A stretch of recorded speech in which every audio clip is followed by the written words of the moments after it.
ఎడ్లపాడులో పోలీసులు cordon search నిర్వహించారు. ఇంటింటికి వెళ్లి క్షుణ్ణంగా పోలీసులు పరిశీలించారు. నేర నియంత్రణలో భాగంగా డీఎస్పీ హనుమంతరావు ఆధ్వర్యంలో తనిఖీలు నిర్వహించారు. పోలీసులు తనిఖీల్లో సరైన పత్రాలు లేని 45 బైకులు సీజ్ చేశారు.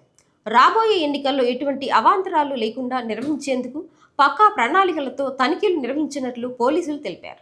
సబ్ డివిజన్ పరిధిలోని చెల్లూరుపేట రూరల్ సర్కిల్లో ఉన్నటువంటి ఎడ్లపాడు టౌన్లో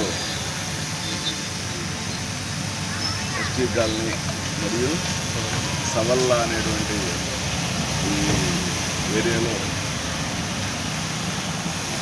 పూర్తిగా ప్రతి ఇల్లు కూడా కార్డన్ సెర్చ్ ఆపరేషన్లో భాగంగా సెర్చ్ చేయడం జరిగింది. సెర్చ్లో భాగంగా రికార్డ్లెస్ వెహికల్స్ 45 వరకు ఈరోజు సీజ్ చేయడం జరిగింది.